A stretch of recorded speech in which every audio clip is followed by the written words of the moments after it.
guys, welcome back to my channel. I hope you've all been well. In today's video, I'm just going to do a quick one showing you how I make my banga soup.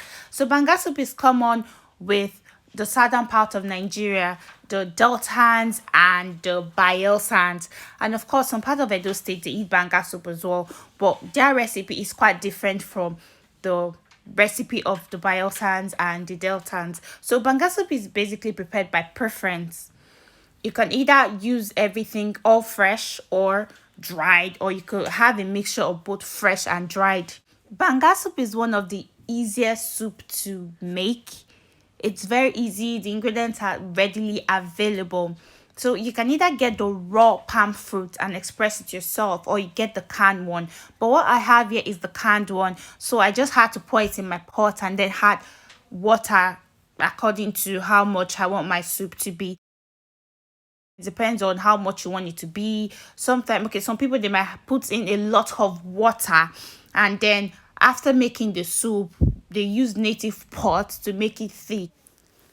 I added the stock from my meat as well.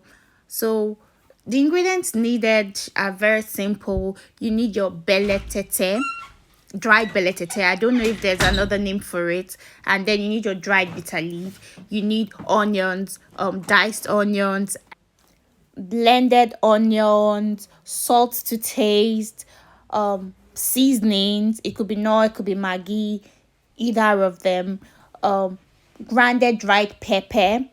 You need your banga soup spices, and there's this particular spice. There's this wood. Some people call it oborunbebe. It gives the banga soup a very special and unique taste. So here in this video, I'm going to be using fresh fish. I'm going to be using catfish. Basically, I like using fresh fish for my banga soup.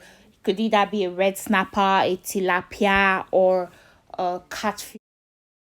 Also, you need your crayfish, you need your prawns as well. If you've got the fresh prawns with the shell in it, the head of it, you just cut it off and then blend it. It also gives your food a very special and unique taste. So here I'm already pouring in my diced onion. The banga soup spices can either be ready made, or you could get the fresh one and then blend them yourself. So the one I have here that I'm going to use has already been blended. I got the raw ones and then I blended them already. If you're outside Nigeria, you can easily go to any African shop to get the already made blended banga soup spices. But if you're in Nigeria, you're in luck. You can easily just go to the market and get the banga soup spices.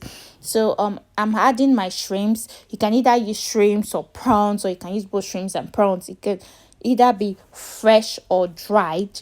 And remember the secret recipe I gave you about the head of the shrimp or prawn being blended and added to the soup to give it a very special aroma and a special taste.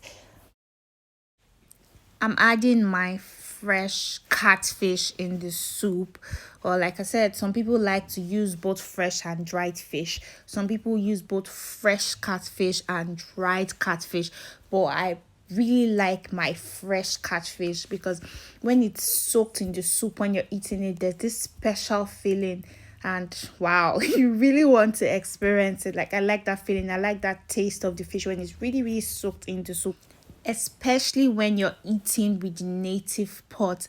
It has this different feeling, different taste, and then sometimes I feel like the native pot adds extra taste to the soup. We the Ijaws, we call the native pot fere. I don't know if there are other names for the native pot. So I'm adding my bitter leaf and beletete to the soup. You need to have an actual gauge of the beletete and the bitter leaf, so you don't end up putting too much bitter leaf and your soup becomes bitter. As you can see, the soup is boiling. I'm adding my banga soup spices neatly grinded, and I'm just going to stir the soup so the spice can get mixed up in the soup. And then I'm adding my seasoning. I'm using Knorr, so I'm just going to crush it and spread it all over the soup. I'm adding my dried grinded pepper. This pepper is really hot. That's why I'm adding this quantity so it doesn't get too hot. I'm going to add my neatly grinded crayfish in the soup. Well, some people use crayfish as their seasoning, but if you're going to use crayfish as your seasoning, then you need to really add a whole lot of crayfish in the soup. I'm adding my blended onions in the soup. I'm adding salt to my soup. Well, while adding your ingredients to your soup, you need to do a lot of gauging. If you're not good with just, pouring and measuring, then you might just have to pour whatever you want to put in the soup in a teaspoon so you can get an actual measurement of what goes into your soup. So I'm just going to let this boil for a few minutes before adding my meat. My sister likes meat fried. She doesn't eat boiled meat. That's why I fried the meat, because after this whole thing, we're all going to eat this food. So I'm just going to cover the soup and let it cook for a while.